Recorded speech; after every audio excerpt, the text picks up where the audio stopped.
courage just to relax, it's okay. You're sitting inside a greater field of being, and somehow things become more and more clear for you as you go.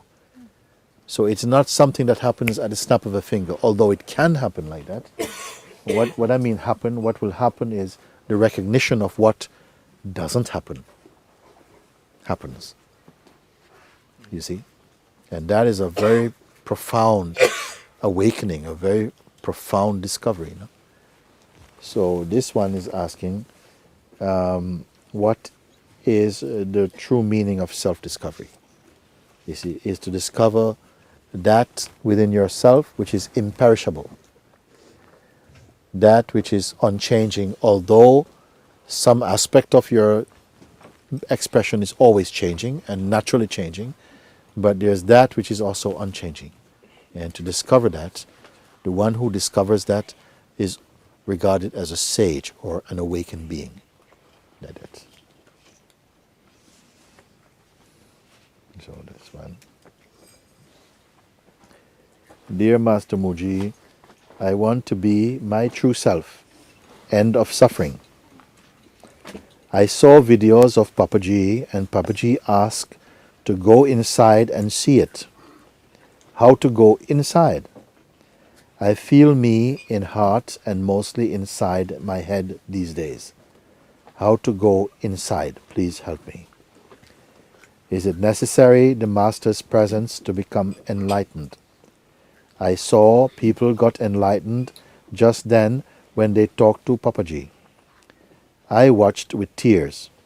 I tried to listen to Papaji and go inside at the same time, trying not to think. But I did not see it. I am crying. I want to become enlightened. Please help me. What should I do? With love and metta. What's metta? M-E-T-T-A. With love and metta. Huh? It means love. Okay. Okay. Chulani. Chulani.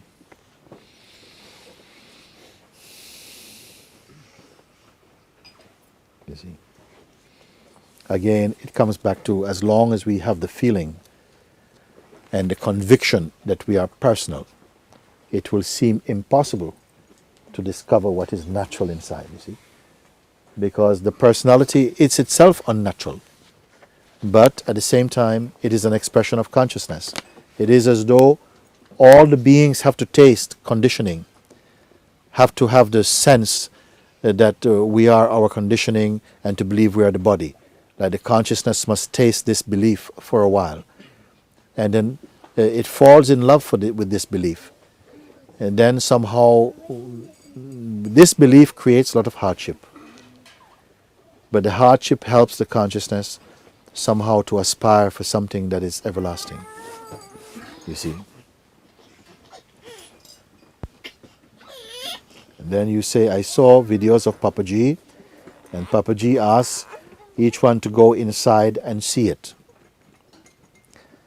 But something, you cannot just go to anybody, anywhere in the street, and we're going to Pingadose and telling, look inside yourself, you know. It doesn't work like that. In fact, the world does not work like that. Each one is like an energy field in some way. And according to your conditioning, openness, maturity, you see, that maturity will be corresponding to other expressions that synchronize with it. It cannot be figured out mentally. Just somehow, like all of you found your way to be here today. Because in some way, that was the destiny of your expression, to be here today. What will come out of this, I cannot say exactly. I can only say, if truth is what you're searching, it is here, inside your heart. And in this type of gathering, in this type of energy field, it becomes easier and easier to come to recognize that and to feel that. And the fruit of that discovery is immense joy and freedom, actually. Now, when I read this letter, you say, Chulani, how to go inside. I feel myself in the heart and mostly inside my head these days. How to go inside, please help me, you see. But I don't feel I can just say what you do is you do this and this and this. Energetically, I don't feel to say like this. I would almost want to say to someone like this, you have to come to Satsang for a little bit. Because many times we ask questions, but they come only from the head. And they don't have the attraction for me. It's just like you asking, okay, has anybody seen my phone? Where did you go and buy this thing? It's like a very light question. Because when you're really asking from your heart, I don't know, something compels an opening to say like this, you see. Let me see. Is it necessary, the Master's presence, to become enlightened? You will be very, very fortunate to meet a Master like that, whose presence and words and guidance help you quickly, you see, to bypass many obstacles, because many people are struggling with obstacles that are not real, actually. But they have a certain habit, and they are struggling with their habit. And the real Master, he knows how to guide you beyond these things. Say, oh, no, don't worry about this. Just pay attention to this thing. And if your heart is open, if you are receptive to that Master, quickly, you see, they will guide you to back to your own self.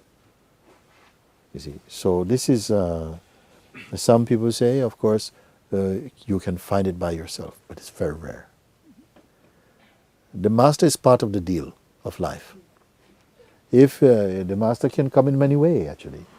You may just meet someone in a restaurant and you're talking with them, and who is a Master? Life is a Master also.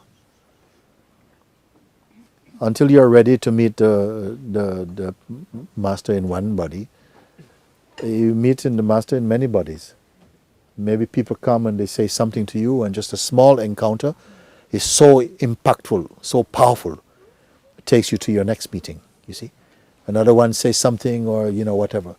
Even you may be walking down the road, you fall down and break your ankle.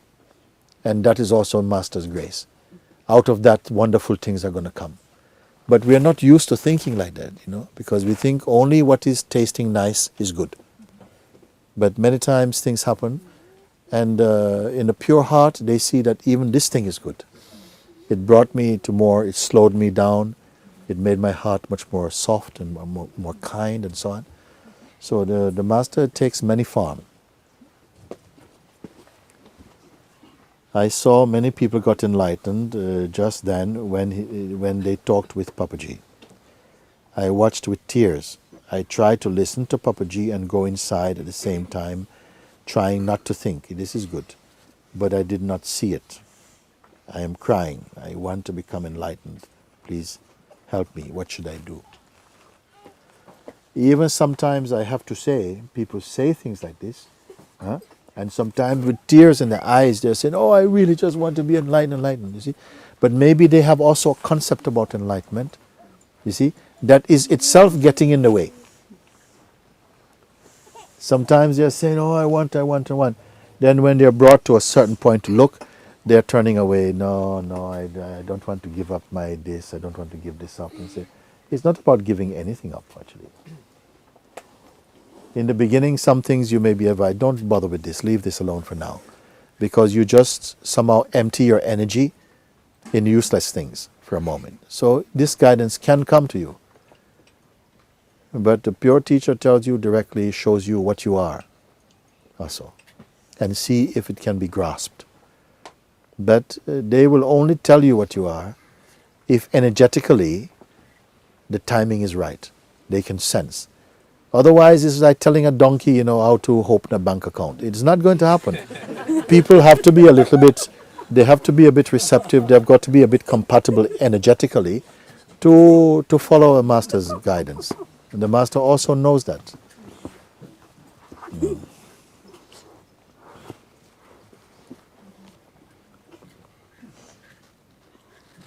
So I want to become enlightened. Please help me. What should I do? You see. Sometimes some people become so desperate, It's like it's like a junkie in another country who knows nobody.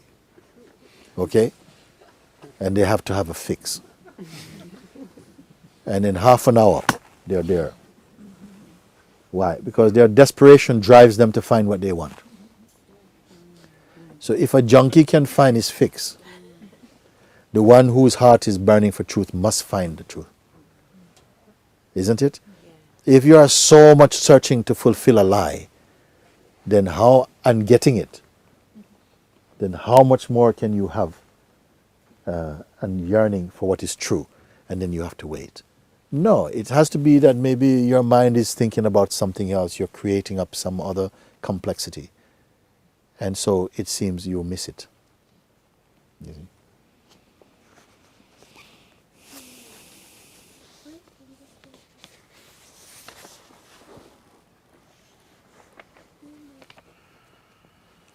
I love you.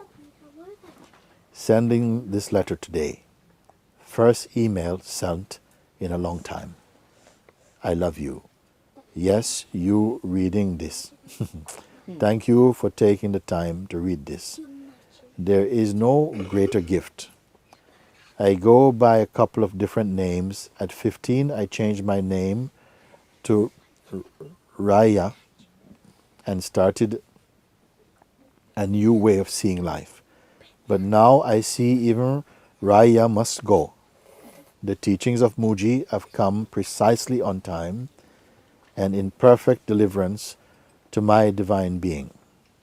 And yet, I feel a need to contact.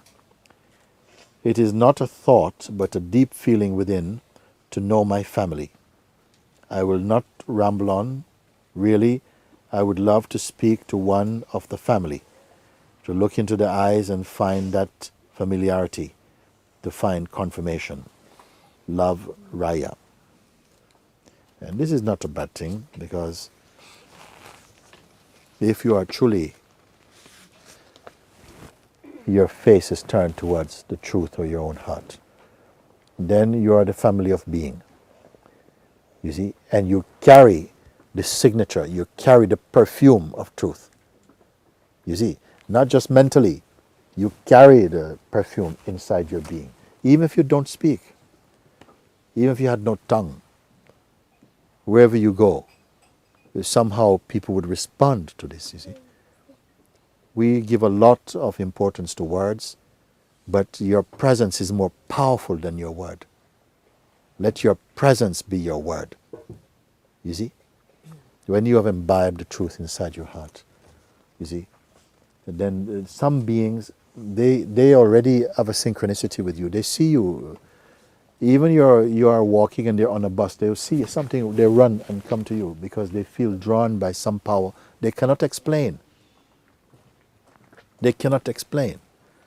Also, when I went to India first time, I did not have any plans except to go to Calcutta, because I discovered this saint called Sri Ramakrishna Paramahamsa.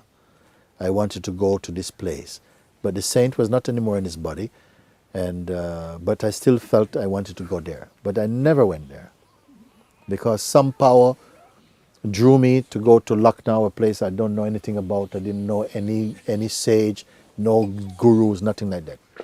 But at the same time, something drew me to go and sit at the feet of the Buddha, living Buddha.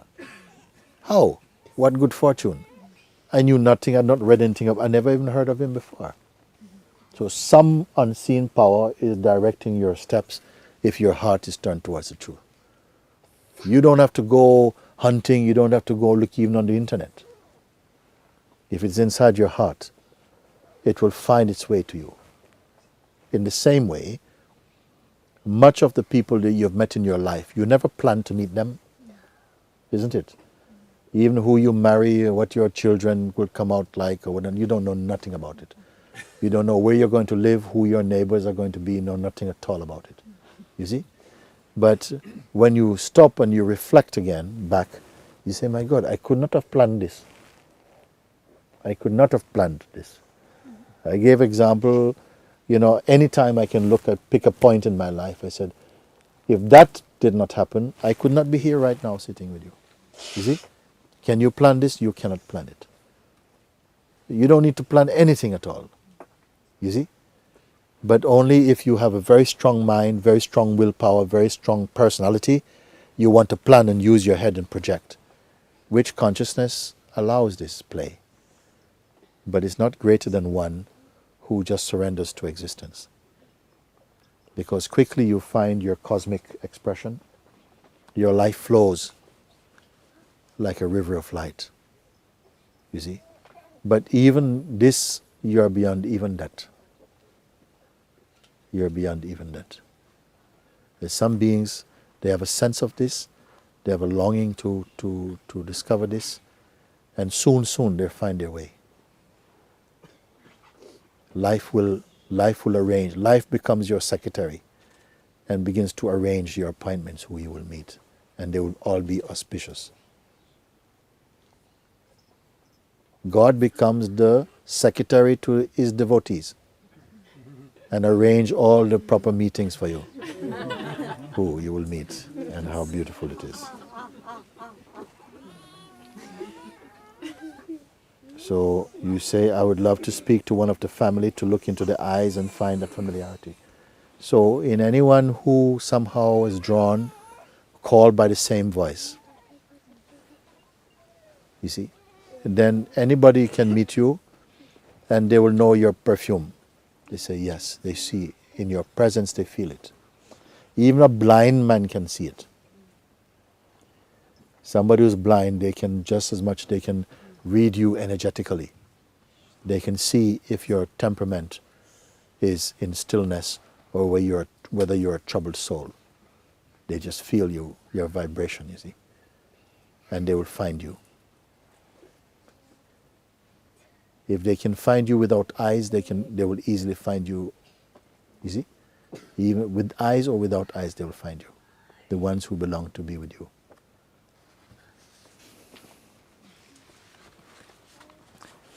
Dear Muji, I feel very desperate. I don't know what to do with myself. Please take me and replace me with you. Sincerely, Tom Mlekodaj. I feel very desperate. Desperate is not a bad thing. I said once, when you're curious, you learn. But when you're desperate, you discover. You see? When you're curious, you learn. You learn this, you learn something. When you're desperate, you discover. And discovering is greater than learning. Because discovering is direct experience, you see. Like everything vanish with that intensity, that desperateness, you see. Like you have to find something. It begins as an urge. And the urge becomes urgent. Urge becomes urgency. Then urgency becomes emergency. After emergency, something has to come out. Some big change must come in your life somehow. Meaning that other things begin to fall away from you. Because something becomes single-minded, single-hearted. You recognize, all I want now is to be here. Enough time in the attic. Now I want to be here now. Like this. So, I don't know what to do with myself. This is good. Turn away from that self. Don't worry about that self. Please take me and replace me with you.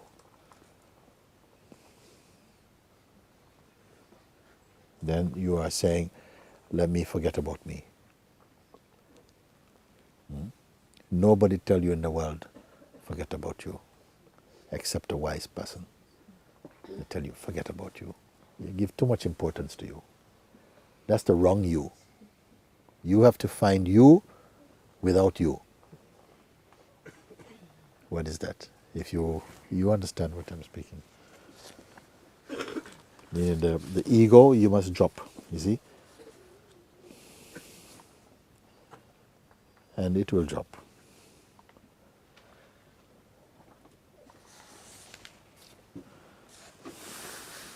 This one now says, Dear Muji, I had a profound falling away after the September retreat. I participated online. What I recognize from that falling away has remained. Very good. But I realize that something is still missing. There's a kind of dryness. I know now irrevocably,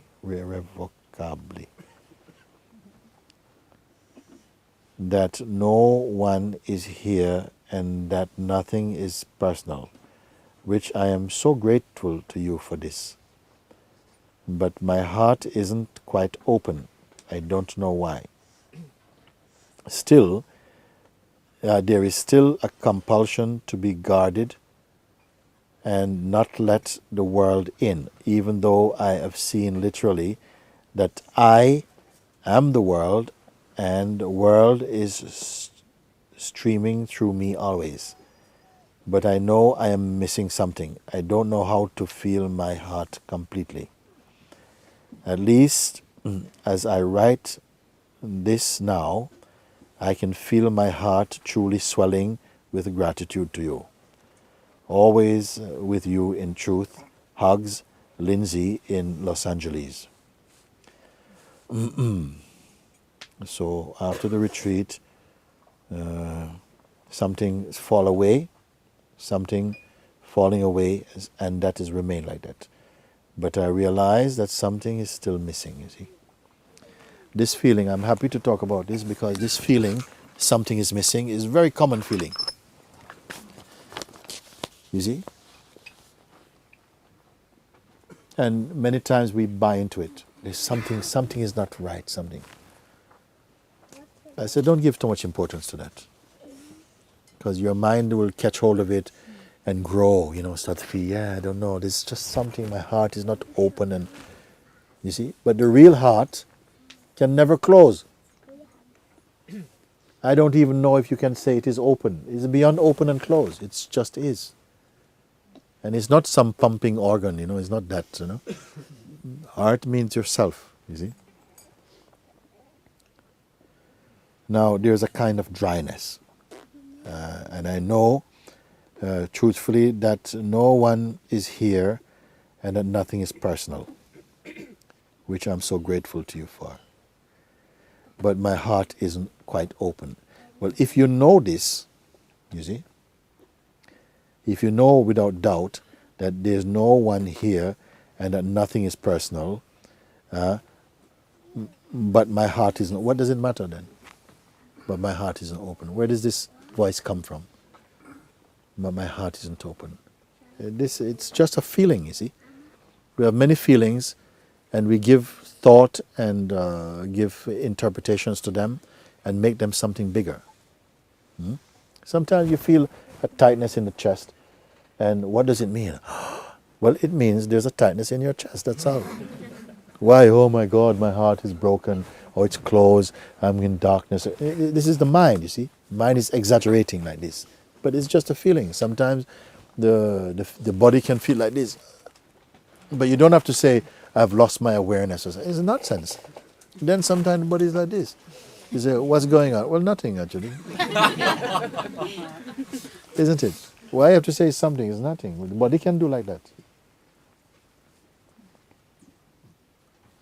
Sometimes, you're holding the fingers go like this.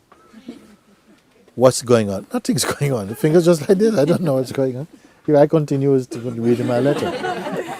But if you say, oh my God, the devil is in my hand or something, then you start to believe these things and become, and people are like that. That's how they make up stories.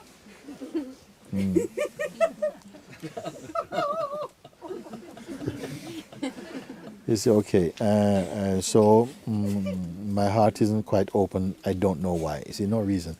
There is still a compulsion to be guarded and to not let the world in. Yes. Even though I have seen literally that I, myself, am the world, and the world is streaming through me always. Yes, yes. But I know I am missing I know I'm missing something. No, you don't know. You believe. You believe you're missing something. When you realize you are the awareness, all these ideas about missing something and going somewhere becomes redundant. It doesn't means nothing at all. You know that all of that is happening in the realm of the body-mind, and that's just the behavior of the body-mind. It's a nuisance quite often. It will create all kinds of nonsense thoughts. But the one also in the mind of the sage, nonsense thought can come too. It's just they don't believe it. So if you don't believe in something, if it's not important, it doesn't register internally. It leaves no footprints in the consciousness. If something is insignificant for you, you're not going to remember it at all. It has nothing at all. It doesn't get recorded in you. But if you say, oh, this is so terrible, and so, then it's writing itself in your memory because you give importance to it. I wonder if we understand that. It is we who determine whether something is going to be real or not, by how much emotion, how much intention, how much belief you give. And but I know I'm missing something. I don't know how to feel my heart completely. You don't know anything. Please show me how to live. I want to know how to. You don't need to know how to live. You are life. Life doesn't know how to live. Life just is. But this idea, I want to know how to, and this is another thing. The worst thing is somebody tell you how to live. This you should do, this you should do, like this. You also learn just by observing, and somehow you feel your way. But at a certain stage, maybe in the early stage, because also myself grew up with conditioning, and much of that conditioning I think is very good. To be kind to people and not to tell lies. This is conditioning, but it is good. You see, but some conditioning is terrible and very limiting, you see. But gradually you come to discern them. At least as I write this now, I can feel my heart truly swelling with gratitude. This is already something good. Open up. Always with you in truth. Hugs, Lindsay in Los Angeles. This one is good. Dear Muji, while talking with a friend, I surprisingly realized that there wasn't any myself behind my eyes. So somebody speaking with a friend, suddenly, spontaneously, there was no feeling, there was nobody behind my eyes. Because sometimes I'm asking people, who is looking from behind those eyes? You see? And one man, he told me, conditioning is looking out. I was very impressed. I said, but what is looking at conditioning looking out? Something became very quiet. While talking with a friend, I surprisingly realized that there wasn't any myself behind my eyes. This melting with the aroundness lasted for some days, and it felt very real. Right now, when I read things about truth, I feel rejection. I can't totally go back to the world dream. But at the same time, I lost trust in spiritual practice because there is a voice saying that there is actually nothing to see. I also practice a technique to observe thoughts as if they belong to another person. Yes, I didn't feel influenced by thoughts, but what remained was a kind of apathy, not aliveness. I am afraid that bliss in non-duality is more similar to indifference than to aliveness. Please guide me. Thank you so much. I love you, Elisa. Okay, good letter. Let's go and see now. So this spontaneously happened that while speaking with someone, this insight took place. There's nobody here. There's nobody here. No, it's a beautiful thing. But sometimes experience has been a bit scary. After a few seconds, fear comes. You see? But you say this melting with the aroundness, so something became like merged in everything around. lasted for some days and it felt very real. Right now, when I read things about truth, I feel rejection. So I want to find out what now. I can't totally go back to the world dream, but at the same time, I lost trust in spiritual practice because there is a voice saying that there is actually nothing to see. Now, what is happening is that there's already the voice from the mind, and it is blocking your real opportunity to just experience in real time by sending these kind of things that there's nothing to see, don't bother with that, you see, and replacing experience with so-called spiritual insights that are coming through the mind. But you're not to worry about that. Just let things happen because you're not in a rush. And so this is what my hunch is about this. Because a voice is saying there's actually nothing to see. There's no bother with anything, nothing to do. I said, no, why, what is the panic? Relax, let it just play itself out, no? Now, I also practice a technique to observe thoughts as if they belong to another person. Yes, I didn't feel influenced by thoughts, but what remained was a kind of apathy, not aliveness. But apathy is also observed. You see? Apathy is also observed, which means it's also another sensation, it's also another time-bound sensation. But if you say, that's what I noticed, you make it like it's something solid. But it's also just a passing sensation also. But the mind is writing, you see. It's making all these assessments, all these kind of interpretations, and you're purchasing the interpretations. This is what is happening in this case, you see. Now, I'm afraid that bliss in non-duality is more similar to indifference than to aliveness. I would not call it indifference. I would say more detachment. Indifference is like you don't feel nothing about anything. But very often there's a feeling of pride. You see? I don't feel anything. I don't feel nothing at all. That is not. It's not required that you feel nothing. Everything can be felt. Everything can be experienced. But it is also known that they are phenomenal, that they can come and go. You see? You don't be stuck and deny phenomenality. It's natural to consciousness that there's the play of movement and time and change and all of this is completely natural. And just that you see that, but it's all a play of impermanence.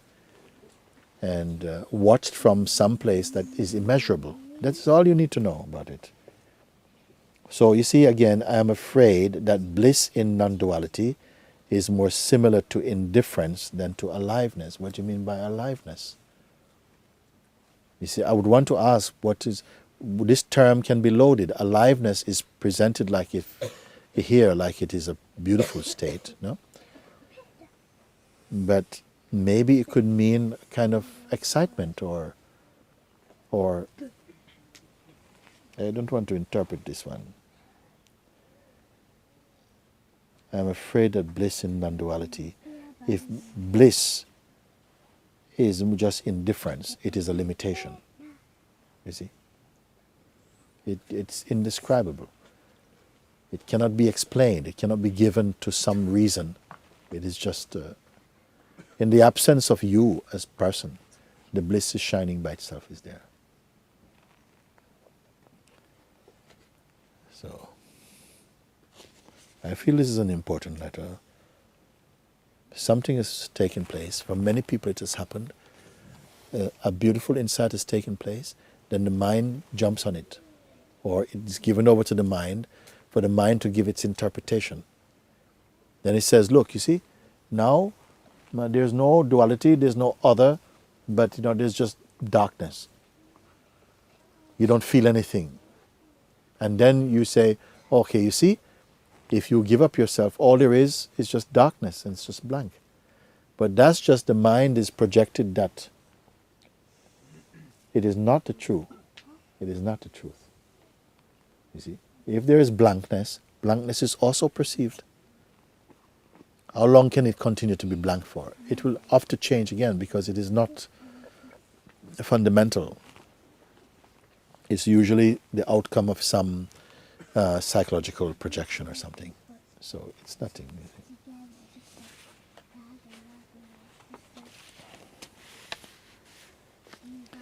This one is a bit long. I'm going to just leave it there for a minute. Dear Muji, in the past days there has been a shift that has occurred. There's more spaciousness and presence. The thoughts don't seem to have much of an effect anymore. They happen, it is seen, and then there is stillness. I have been watching more of your videos, and they speak even more deeply to that knowing than they did before. There is so much more clarity. I watched a video called Keeping Quiet or Effortless Silence and realized that it is likely that I am still in the keeping quiet phase. There are moments where it is effortless, but I still find that randomly the attention will start following the thoughts. It is very brief, and then that is seen, and there has been enough awareness to stay quiet and not offer any more feedback. My question is, will this experience become more and more refined to the point where maybe even the occasional pull of thoughts will lessen, or is there something that I am still attaching to? Am I on the right track here? It feels more like there is a little bit of conditioning that is left, but I want to check in with you. Thank you for everything. You see all these kind of writing and long sentences and so on, they are kind of evidence too much thinking, you see. Because gradually your mind becomes very simple. It looks in a simple way. And it's a beautiful thing. It just happens spontaneously. You start to see things. It's like everything looks like a jigsaw, but you somehow have a way of seeing what is there. Because the mind works simply. It's not looking for complexity. So when you are finding a long way to do, it's because too much thinking, you see. And sometimes thinking make you feel like you're getting somewhere, but you're just going deeper and deeper into thinking. So I like to just cut everything. Say, throw it all out. Okay, throw everything out. Including the identity you consider to be yourself. And immediately there is a space and there's a silence. Now that space and silence didn't come. It was already there. But it was being missed because the attention was in the mind, digging like a rabbit going down a hole, with all these thoughts, you see. So it is that simple. We're thinking you have got a very complex and your life is so complex. It was not complex in the beginning. It's very simple. Even now, the truth is in you and it is very simple, very pure. But the mind and the habit of believing and identifying personally creates this complexity and it will drain your energy. Whenever I see people, they do many thinking, they look already 10 years older. Because they're thinking. You see?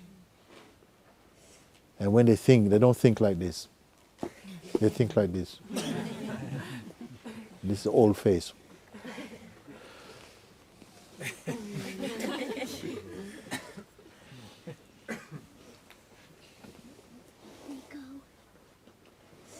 You hinted it here. It is very brief. And then that is seen, and there has been that it has been enough awareness to stay quiet, not offer any more feedback. My question is, will this experience become more and more refined to the point where maybe even the occasional pull of the thoughts will lessen, or is there something that I am still attaching to, you see? So it's even exhausting to read it, no? Too much of that. You just chop it, And there's that space there.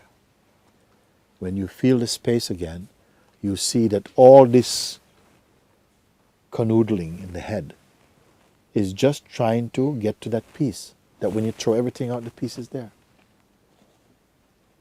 So it's a false map. It's a false map, you know.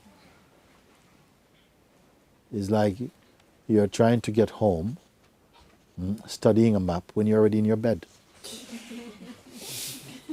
How can I get home? You're already in your bed. Can you imagine? Namaste Muji, I need to speak to you, but I still do not have enough money to come to you. Many bad things are happening like dreams with evil spirits and delusions. I am considered to have manic depression disorder. I know it's just this body and just a story and that I can transcend it. I have been looking for the truth for all of my life. I was quite normal a few years ago until once I ingested magic mushrooms. What, black magic mushroom? Didn't know what they were. I woke up into a state of oneness and bliss and clarity after that, but it didn't last long. I messed up and I hurt my mother, and after that I went crazy with my ego and got this diagnosis. And in brackets, she's more or less okay now, and we have a loving relationship at the moment, referring to mother, I believe. I don't believe these things, and after I watched you on YouTube, I decided I'm not going to be afraid anymore or stuck in the past. And I also decided to observe myself without judgment. It is still hard to do, and no judgment part, because I am so used to it. But things just suck me in again and again. Thank you for being in this world as Muji. I really hope we can speak or that you can send me something. My question is, have I lost my chance to wake up? No, you haven't. Nobody loses a chance to wake up. Peace and love from Rawan.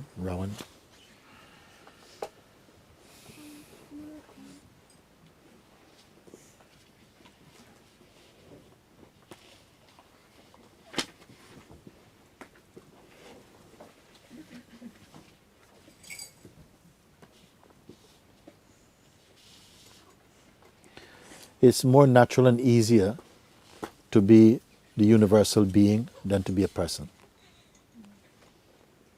A person is a lot of trouble. So much complexity to try and work out a personal strategy for living. It's a full-time occupation, that is. It's easier to be, it takes a lot of energy to be a person. It takes no energy to be yourself. What is the difference? And to show, actually, a proof that the person is not our true state is because when we are in the state of personhood, we are always psychologically self-conscious. We're always like I was saying yesterday, is like you meet people, it's like somebody putting a camera in front of you, and you start to behave strange, and like you become self-conscious. You start to look how you're looking, how you're coming across. Did they like you? Did you impress them? Were you entertaining? Should you take their email address and all of this type of stuff? This is not natural. The one who is also themselves is not trying to impress anybody. So they can meet you in a natural way. And then if you meet someone who is not trying to impress you, then you yourself feel more relaxed, and you know that you're not trying to impress. You're wasting a beautiful opportunity to meet in the heart by trying to impress somebody. You're trying to impress someone, you can never meet them, isn't it? If you're trying to impress anybody, you can never meet them, you see?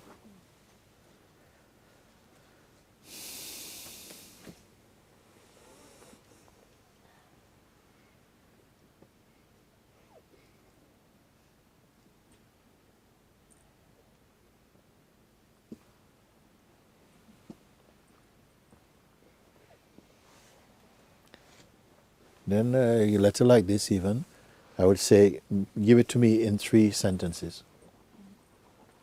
This is sometimes very helpful because it gets you to really think about what you're saying. When you think about what you're saying and you try to simplify it, maybe you find you don't need an answer. You follow? Sometimes you're so used to writing, and some people will send you an email and they send you something like this. I say, my God,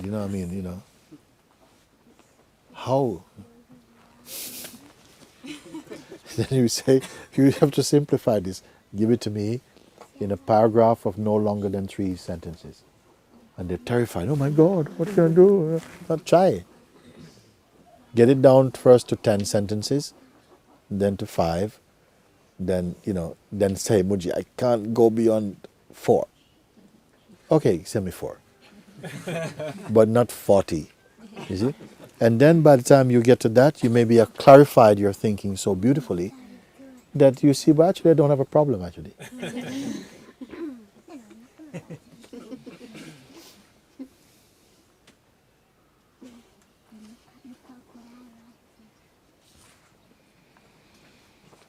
Yes, friend. Dearest Muji, first of all, I love you and I thank you so much. I is losing its power. I is losing its power. I joined the London Intensive from home. During some of the satsangs, the body would shake, twitch, and sweat so much.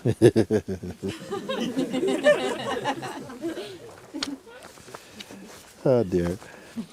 And there's a deep urge since then to lock myself in my room. This has been coming for a while and I kept avoiding it, but it is not possible to go back now. Good. A lot of sleep comes and tears and pain, and these are watched. But when anger comes, it comes like a storm, and feelings of wanting to kill myself come. There is some space, but mostly I am pulled into identification. Mind feels like a minefield, and nothing too much mind can be done. It makes no sense, yes.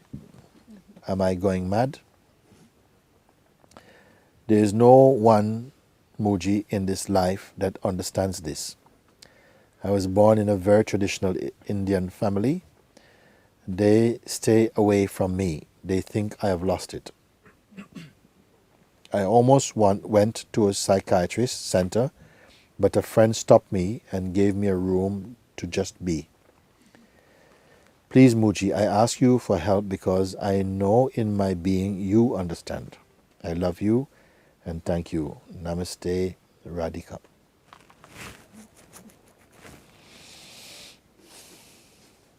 Yeah.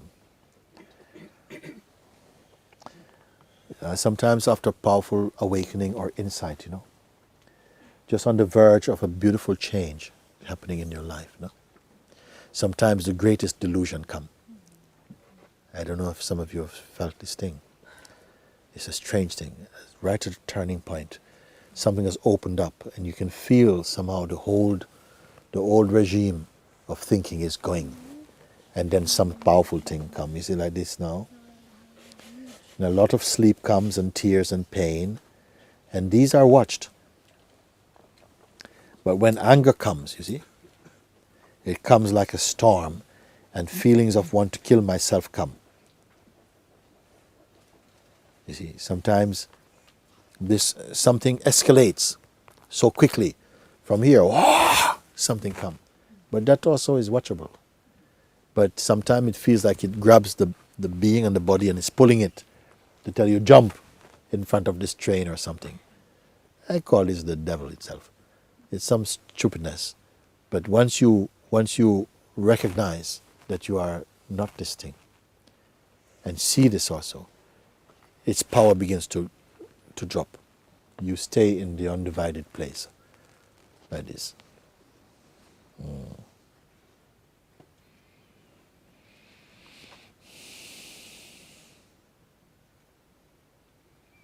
Are you going mad? No, you're going sane. We've been living mad. You see, when you're becoming sane, you start thinking, "Oh, am I going mad?" You see? Yes, yes. There is no one, Muji, in this life that understands this. Yeah, there are some. I was born in a very traditional Indian family, and they stay away from me. They think I've lost it. But you have to lose it. Sometimes you have to, somehow you're coming out of this old limitations. And then the people feel, what happened? Why are you spending so much time on your own and this strange behavior? And maybe you should go and see a psychiatrist and all this type of thing. So they don't understand, you see. You take your psychiatrist. The psychiatrists also need to come to satsang as well. Okay? But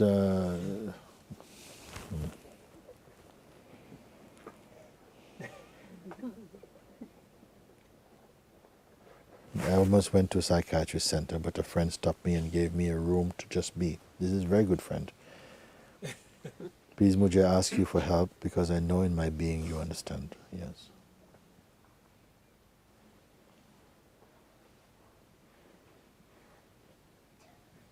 You don't fight with your family. If you find yourself fighting with your family, better you leave. Go off for a little bit. Come back when you're someone more strong in yourself in a beautiful way, so that you can meet them and you can feel their attachments and their projections, but not react.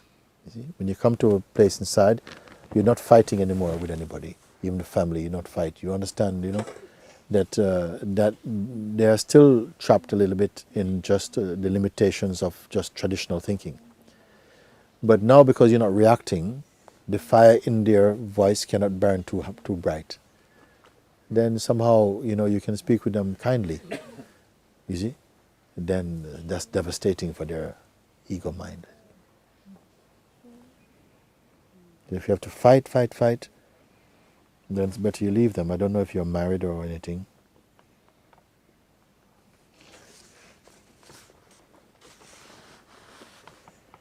Okay, see if we can find a simpler one now.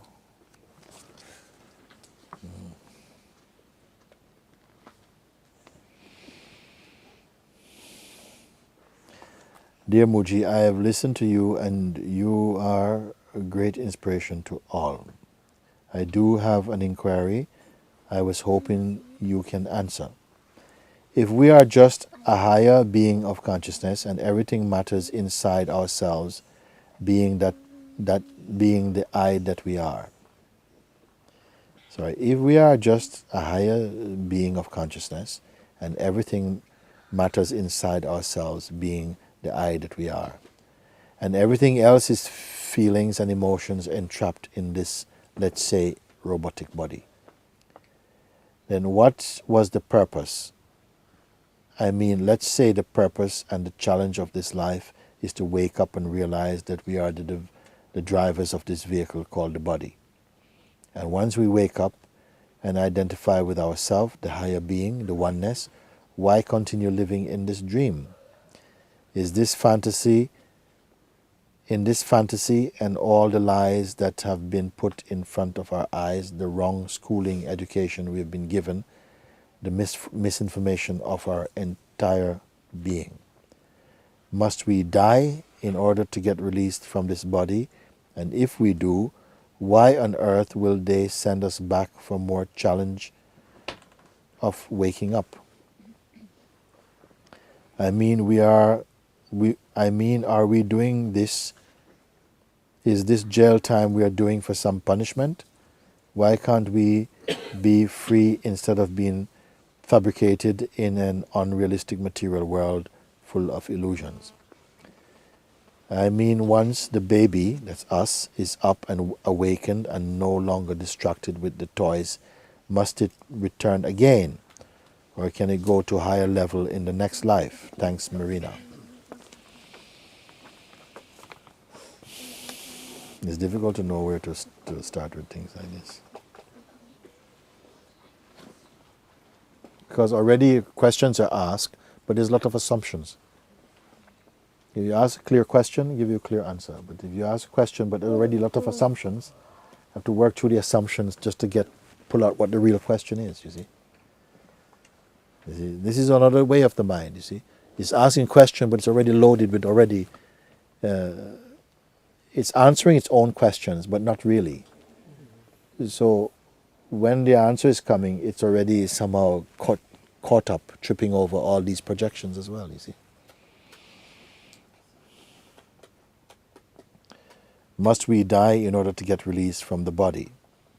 But you don't have to be released from the body. You only have to be released from the attachment to the body. The body is fine. The body is needed for experiencing also. The body is here to help you also in the process of awakening to yourself. The body is not a fault, no, like that. But it's just not the complete thing. It's not what we are. It's not what we are, absolutely.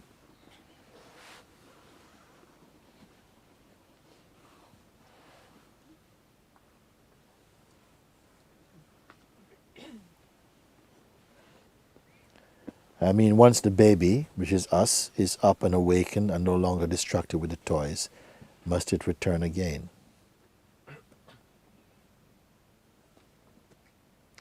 Once this baby, the awakened baby,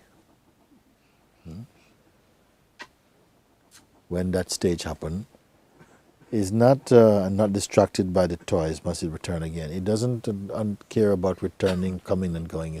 That's another aspect that is to do with the old way of thinking. We are asking questions, but still a lot of speculation, you see. And so there's nothing really to answer there.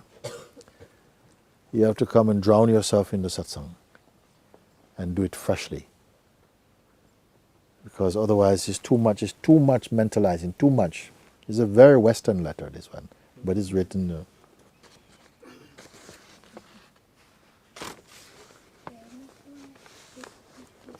Okay, these are more long again. I'm not going to bother with long ones. I get lost in them, you see. Not long, lost to get lost in that again.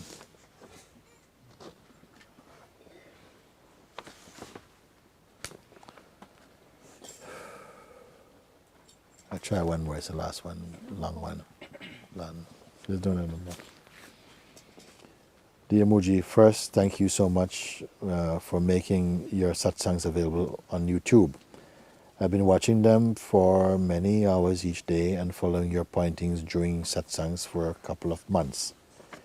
I have a strong urge to not be this person anymore. I am painfully aware of the fact that I am very much the person though. I find I'm losing interest in other things and focus on trying to see what is observing everything, including the mind, whenever I can. This is good. I do not feel the separation of myself and my mind.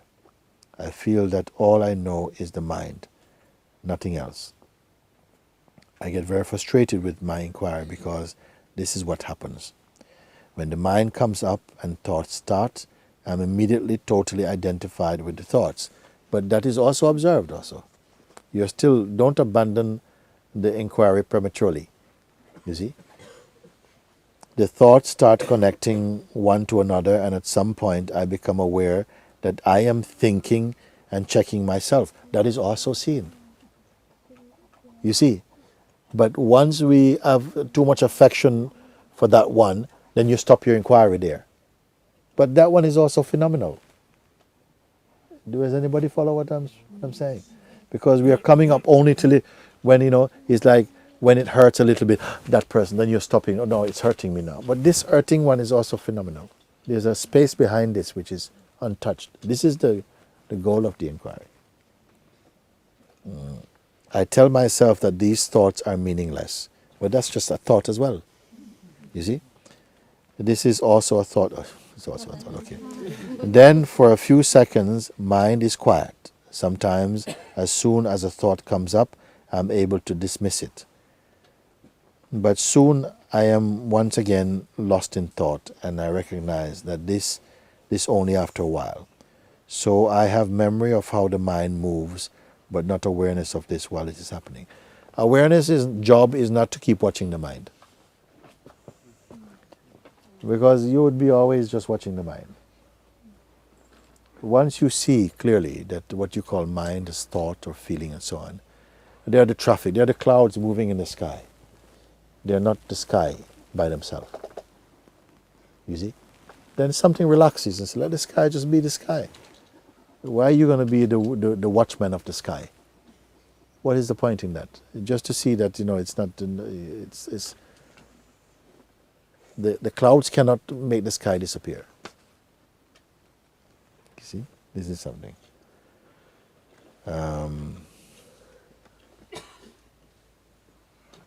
So everything. So I have memory, but how the mind moved. I have memory of how the mind moved, but not awareness of this while it is happening. After a while, you're simply not interested. You're simply not interested in anything that goes on in that room called mind. And you're not afraid. We're not afraid to use thoughts. I say use any thought, any concept, but don't lock them. Leave them open. Locking them mean copywriting concepts.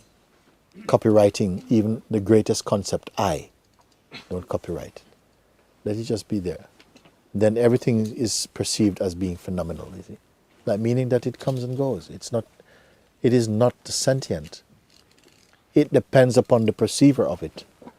It cannot exist independent of the perceiving of it. These are the tips I'm giving there. How do I break free? See?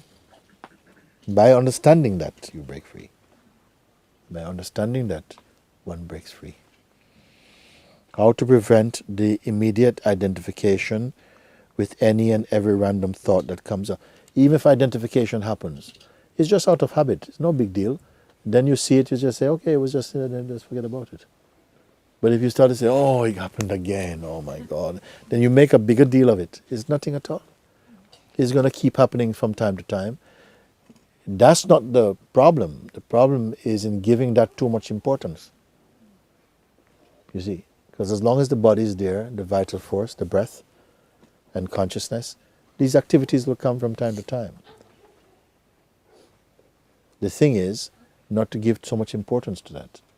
And then the mind starves from the lack of oxygen, which is your interest. If you don't give interest, it cannot grow. That's what happens naturally.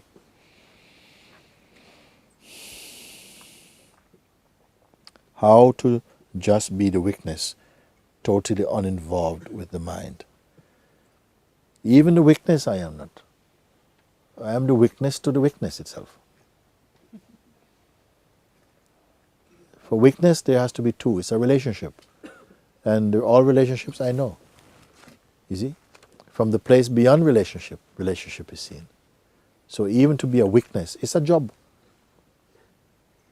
Like you say, oh no, there's another thing going on. Oh, I am not that. Another thing comes, I am not that.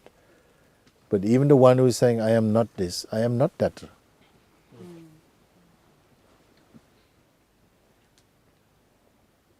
Now there may be a feeling that there's something I must be. Something that the world will accept. Because you cannot go around telling people you're nothing. And you don't have to. That's your secret. Huh? Outside, let them say, oh, what are you doing? Oh, yeah, I'm a midwife. That's what I am. Who are you? I'm a banker. I'm a clerk. I'm a bus driver. I'm an astronaut. Okay? But inside, nothing of the sort. Totally empty, total serenity is not something you have to advertise. It's a beautiful secret.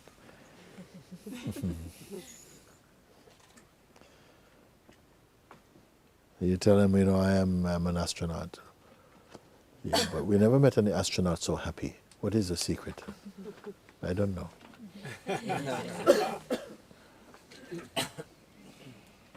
So, how to just be the witness, totally uninvolved with the mind. Realize that you are the awareness, and Satsang is the best place that helps to somehow remove your delusions gradually. It's like soaking dirty clothes in nice hot soapy water. Everything is coming out slowly. Give it a little time, everything is coming out. You don't even have to rub them too hard, they're coming out. You see? So just like this, you are immersed in the soapy waters of Satsang. And all your grime is coming out like this. You don't know how.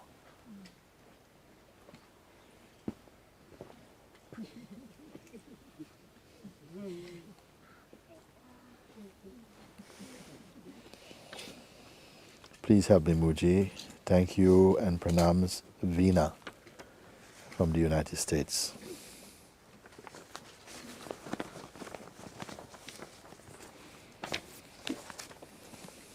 Thank you.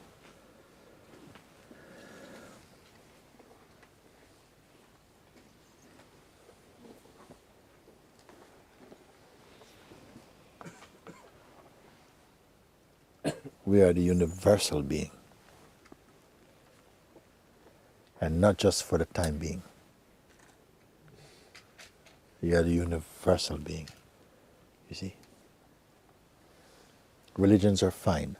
They help you if you go to the heart of them. In the true religion, they should take you to the heart of every other religion.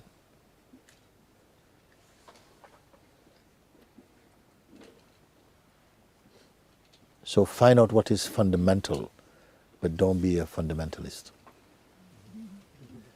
Find the fundamental truth, and you'll understand the heart of all religion, because it will bring you beyond religion, in fact.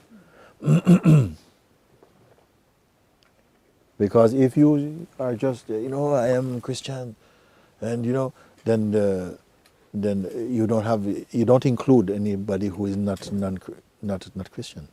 If you are Islam, oh no, they are the heathens. And if you're the Buddhist, everybody we're a tribe. And the Supreme is not a tribe. Yet these expressions must happen. And they are part of the evolutionary upliftment of consciousness. But finally, you see, one should discover their universal being. And Satsang is also like this. You're not making any rituals out of it. Just you discovering your own true self and not sticking any labels on it. You come into a universality, you see. You're not part of any club. Or you can say that you are a member of the family of being, if you want to say like that. So when you speak with beings, you're not in opposition to any, because you are speaking always from the core consciousness. And so the kind of categories are not significant for you, because always you are speaking a bit from the mountaintop of your own being.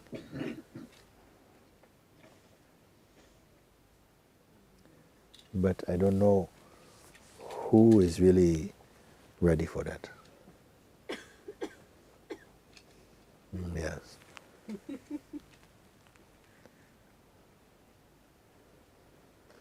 And if you're too caught up in your person, you're already stuck. You are the tribe of one. You see?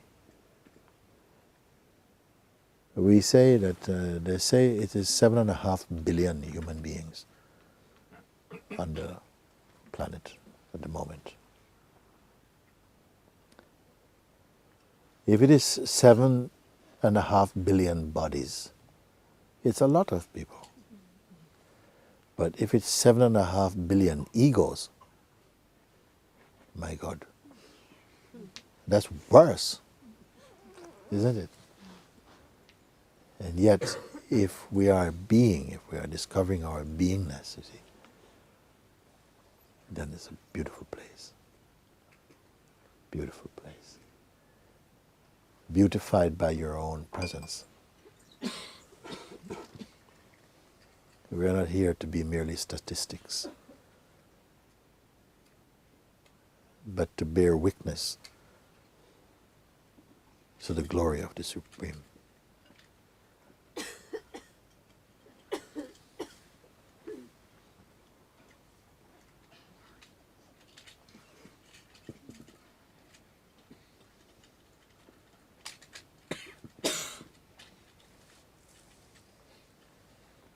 Don't be devoted to any self-image.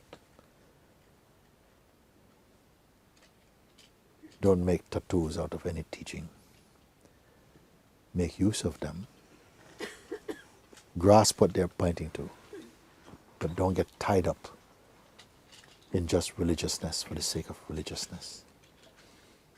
can only be really a pointing finger.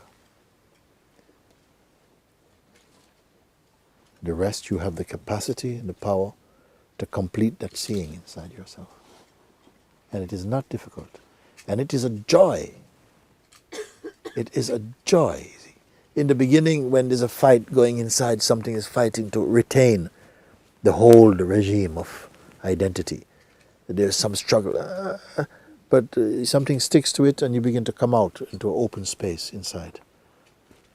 And it becomes a joy to drop all that luggage, all that psychological luggage. You see? And after a while you look inside the question, where am I? Who exactly am I? You cannot find anything. It's a great day, a great, great moment for the universe.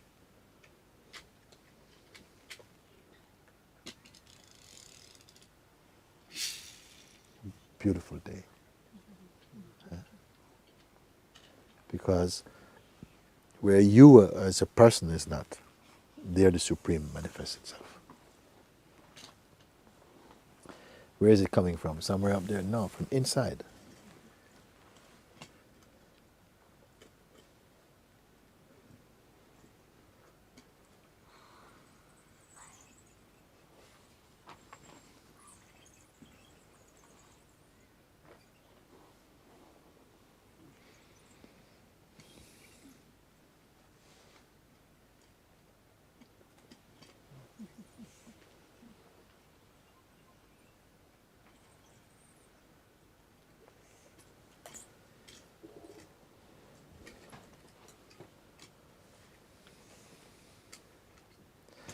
Before we go, let us just sit for a minute or two together like this. Huh? Just a little bit from a few minutes. 1 or 2 minutes like this.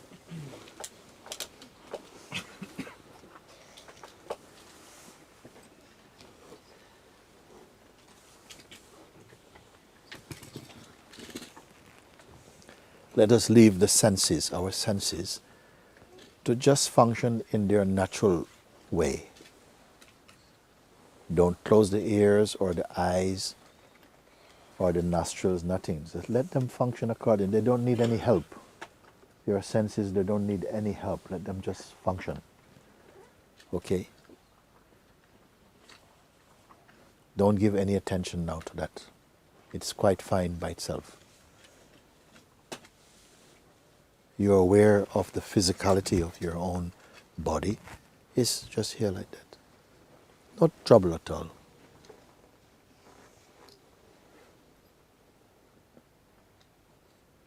The impressions that comes through the sense organs, it's fine. No trouble. There's nothing that you have to do or to manage anything at all. No.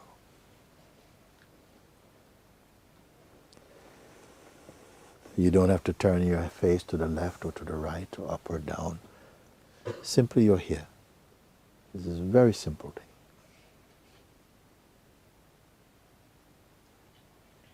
Don't identify with anything at all. This is easy for you.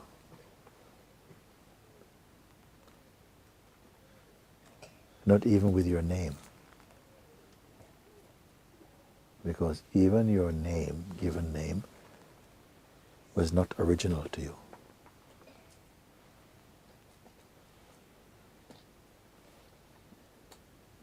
And any kind of descriptions, simply leave them aside. Ignore them for a moment. You see, don't try to define yourself at all.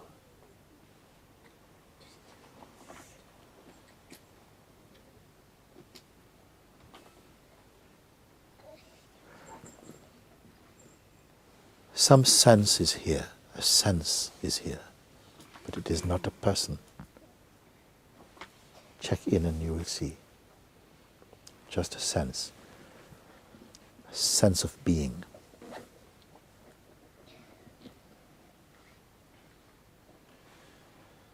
It has no story, has no gender, it's not a man or a woman. It has no religion, has no intention.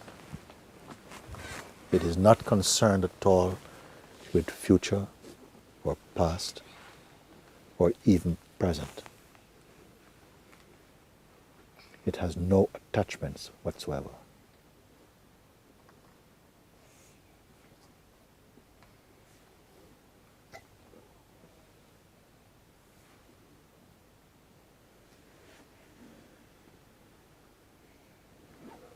It is not waiting for anything to happen or to stop happening. It is far beyond this type of idea. It simply is. Be aware of this. It is not an exercise. It is not a practice.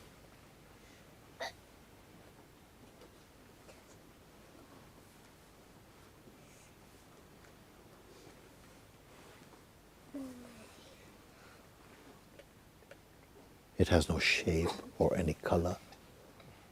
It has no weight or any design. Although these can be perceived in it, they can arise in it, but itself is not defined by any concept.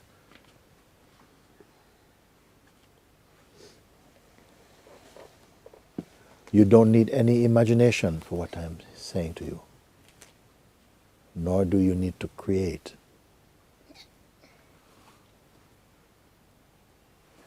Simply you are aware.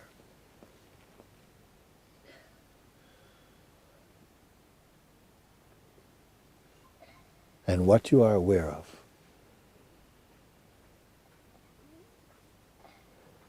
is in the core of all living beings.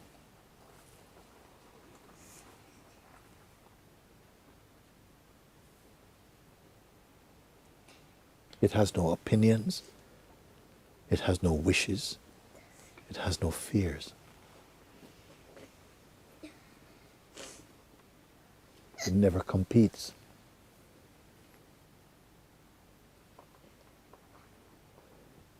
This is our being. That is our being. It is not opposed to anything.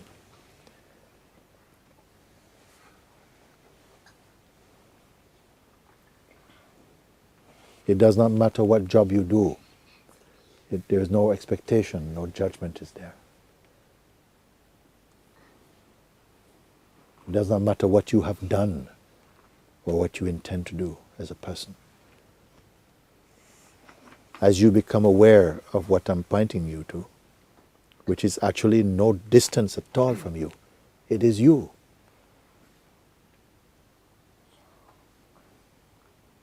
You are beginning to recognize your own divinity.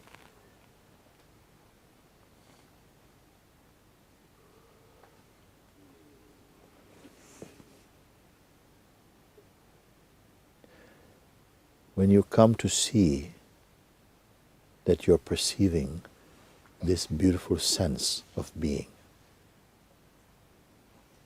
that in which the sense of being is experienced, is not a sense, it is the essence itself. And they are one.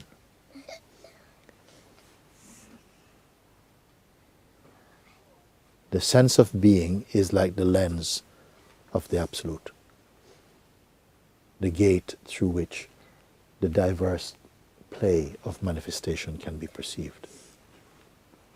It is like the witnessing sense in you. But it is not interested in witnessing. The witnessing is almost like a state of neutrality. It's not a job. It happens casually to the beingness. Here, no story is interesting. No story is important. There's neither sinner nor saint here.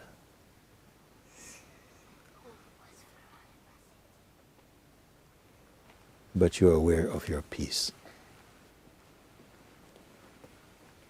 There's a peace here that never goes away.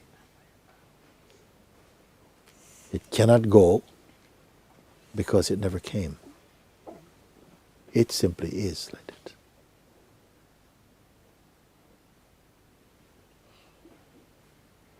Arising in this you may call is the dimension of what you call mind, the realm of notions,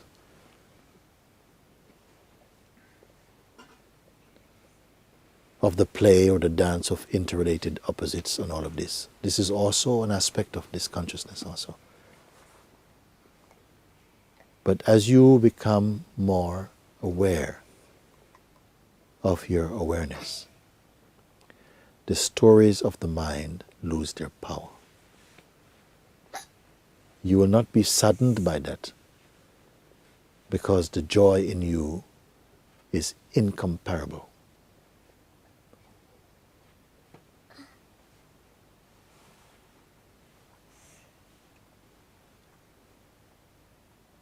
Know this, confirm this deep within your own being.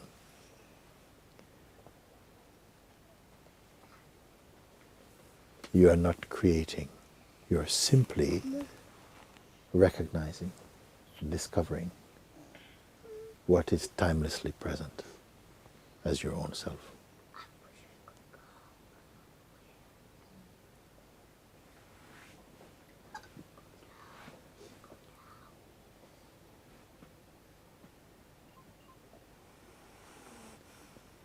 So as you move from this place, it will not matter whether eyes are open, eyes are closed, wherever you go.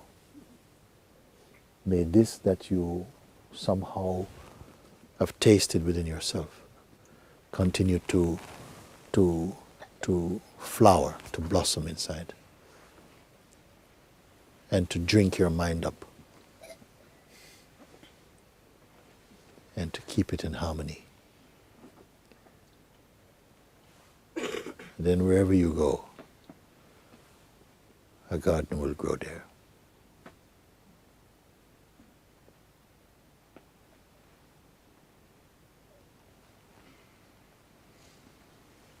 Okay, thank you everybody.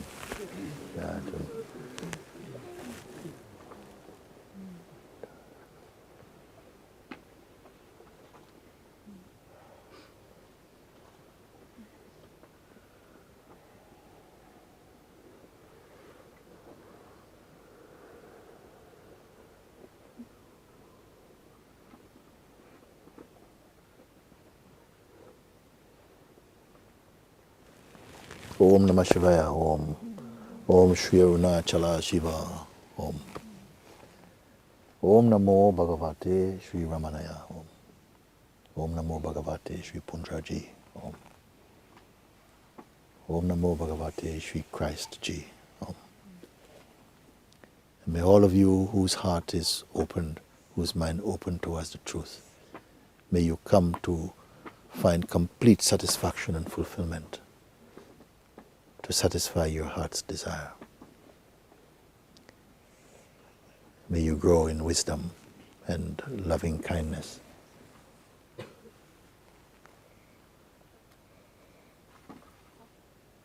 May you discover the life which is free of sorrow.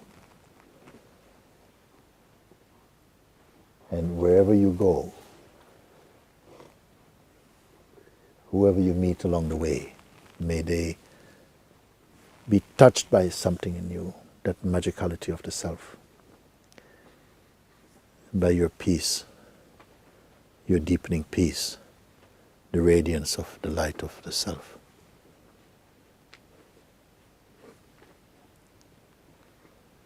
May you be happy.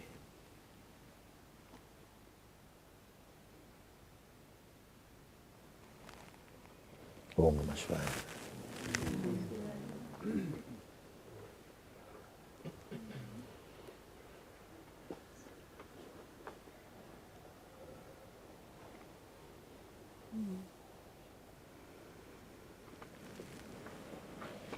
Ciao. Very good.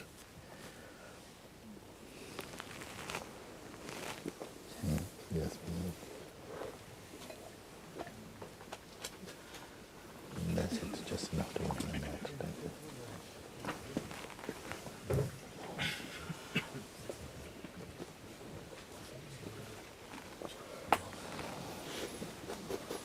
this is